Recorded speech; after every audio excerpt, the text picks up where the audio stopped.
কম বেশি আমরা সবাই ইলিশ মাছ পছন্দ করি, আর সাথে যদি থাকে ইলিশের আসল স্বাদে ইলিশ পোলাও, তাহলে তো কথাই নেই। আসসালামু আলাইকুম, মনিরিমাস কিচেনে আপনাদের ওয়েলকাম জানাচ্ছি ইলিশ পোলাও এর রেসিপি দেখার জন্য।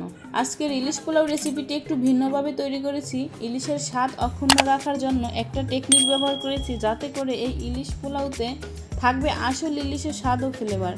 ভিডিওটি ভালো লাগলে চ্যানেলটি সাবস্ক্রাইব করতে ভুলবেন না। আর কথা না বাড়িয়ে চলুন সম্পূর্ণ ভিডিওটি দেখে আসি।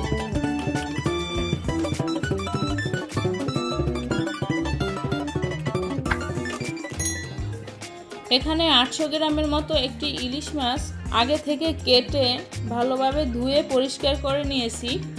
এর মধ্যে 7 পিস আমি পোলাওর জন্য রান্না করব, আর বাকি যে মাথা, লেজ আরও 1 পিস মাছ নিয়েছি, এটা আলাদাভাবে সিদ্ধ করে এর পানিটা পোলাওতে ইউজ করব। একটু পরে দেখিয়ে দিচ্ছি। আর এখন মাছটা রান্না করার জন্য 1 চামচ লবণ আর 1/2 চামচ মরিচের গুঁড়া দিয়ে ভালোভাবে মেখে নিয়ে এক সাইডে রেখে দিচ্ছি।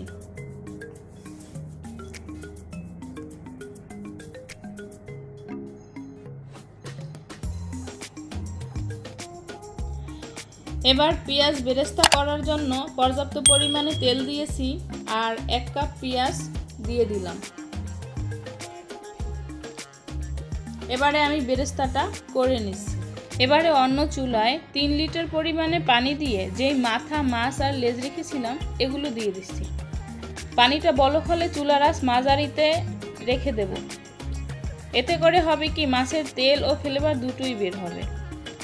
এবারে মাছগুলো রান্না করার জন্য এখানে 1/2 কাপ পরিমাণে সয়াবিন তেল দিয়ে দিলাম, আর 1/3 কাপ পরিমাণে পেঁয়াজ বাটা দিয়ে দিচ্ছি। আর দিয়ে দিচ্ছি 1 টেবিল চামচ আদা বাটা, 1 টেবিল চামচ রসুন বাটা, আর 1 চামচ জিরার গুঁড়া, আর দিয়ে দিচ্ছি 1/3 কাপ টক দই। একটু মিশিয়ে নিচ্ছি। এবারে দিয়ে দিচ্ছি 1 চামচ মরিচের গুঁড়া, আবারও একটু মিশিয়ে নিচ্ছি যাতে পুড়ে না যায়। এবারে দিয়ে দিচ্ছি 1/2 কাপ পরিমাণে পেঁয়াজ বেরেস্তা। এবারে মশলাটা ভালোভাবে কষিয়ে নিতে হবে। প্রয়োজন হলে একটু পানি দিয়ে কষিয়ে নিতে হবে, যাতে করে পেঁয়াজ রসুনের কাঁচা গন্ধটা চলে যায় আর সুন্দর একটা ঘ্রাণ বের হয়। একটু পানি দিয়ে আমি ভালোভাবে কষিয়ে নিয়েছি। এবারে আগে থেকে যেই মাছটা প্রসেস করে রেখেছিলাম ওটা দিয়ে দিচ্ছি। দিয়ে মাছটা একটু উল্টিয়ে দিতে হবে, যাতে এপাশে ওপাশে মশলাটা লেগে ভালোভাবে ভিতরে ঢুকে যায়। সব মাছগুলো আমি এক এক করে উল্টিয়ে দিচ্ছি, আর যখনই উল্টিয়ে দেব মাছটা, তখনই কিন্তু খুব সাবধানে করতে হবে। মাছগুলো উল্টিয়ে দেওয়া হয়ে গেছে। এবারে আমি মাছগুলো রান্না করব 10 মিনিটের মতো। এবার ঢাকনা দিয়ে ঢেকে রেখে দিচ্ছি। 10 মিনিট পরে ফিরে আসি। 10 মিনিট পরে আবারও আমি মাছটা উল্টিয়ে দিচ্ছি। এক সাইড হয়ে গেছে, এখন অন্য সাইড দিয়ে দিচ্ছি। এক এক করে সব মাছগুলো আবারও উল্টিয়ে দিচ্ছি। এবার আবারও আমি 10 মিনিটের মতো রান্না করে নিব। আর এই ফাঁকে আমি 1 কেজি পরিমাণে চিনি গুঁড়া পোলাওয়ের চাল ধুয়ে একটা স্ট্রেনারে ছেঁকে রেখে দিচ্ছি এক সাইডে। আর যেই পানি সিদ্ধ করতে দিছিলাম ইলিশ মাছের যেটা, ওগুলো এখন তুলে নিচ্ছি আর পানিটা ঢেকে রেখে দিচ্ছি। এদিকে মাছ রান্নাটাও হয়ে গেছে।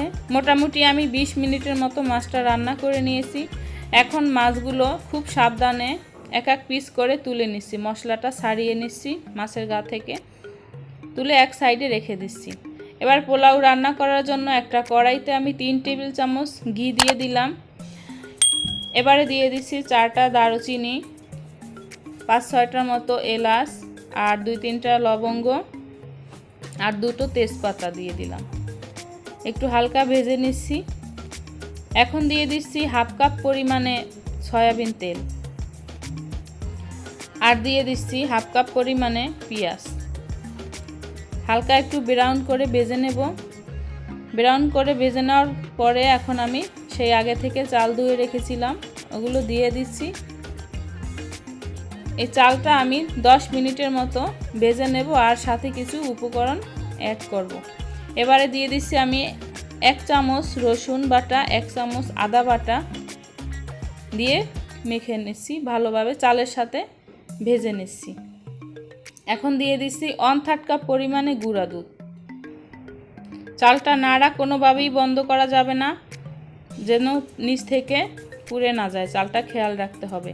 এখন আমি দিয়ে দিচ্ছি যে মাছ সিদ্ধ করে রেখেছিলাম ওখান থেকে কাটা বেছে কাটা ছড়িয়ে এই যে মাছের ঝুরি হয়েছে, এখানে হাফ কাপের মতো হয়েছে, এগুলো আমি এই চালের সাথে ভেজে নেব মেখে।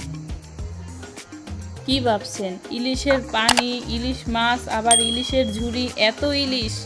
অবশ্যই ইলিশের আসল স্বাদ কোথায় যাবে এবার দেখব।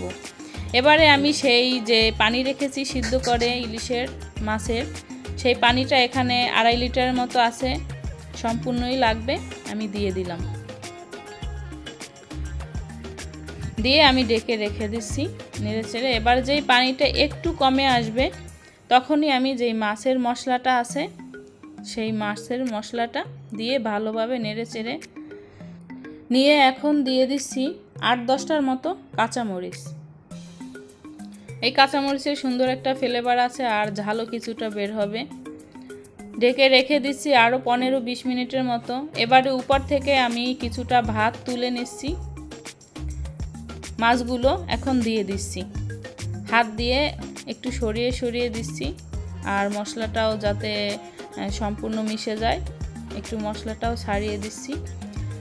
এখন উপর থেকে ওই রাইসগুলো দিয়ে দেব, মাছটা পুরোটাই ঢেকে দিব যাতে মাছের ফ্লেভার সব কিছুই অটুট থাকে। এবারে উপর থেকে দিয়ে দেব কিছুটা পেঁয়াজ বেরেস্তা, দিয়ে আরও 10 মিনিটের মতো দমে রেখে দেবো, একদম লো আছে ঢেকে রেখে দিচ্ছি। এবারে সার্ভ করার পালা। উপর থেকে ভাতগুলো সরিয়ে তারপরে আস্তে আস্তে মাছগুলো আলাদা করে নিতে হবে। রাইসগুলো সরিয়ে সরিয়ে আমি এক এক পিস করে মাছ আলাদা করে নিয়েছি। খুবই সাবধানে করতে হবে কারণ এই পর্যায়ে মাছগুলো ভেঙে যাওয়ার চান্স থাকে। এবারে আমি সার্ভ করে দেখাচ্ছি। এই যে আমার মাছ একটিও ভাঙেনি, আর দেখতে যেমন সুন্দর, খেতে কিন্তু মাশাআল্লাহ অনেক বেশি মজা।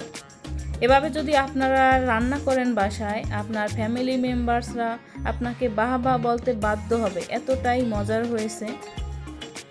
তো ভিডিওটি যদি আপনাদের ভালো লাগে একটি লাইক দেবেন আর একটি কমেন্ট করে জানাবেন কেমন হয়েছে। সবাই ভালো থাকবেন।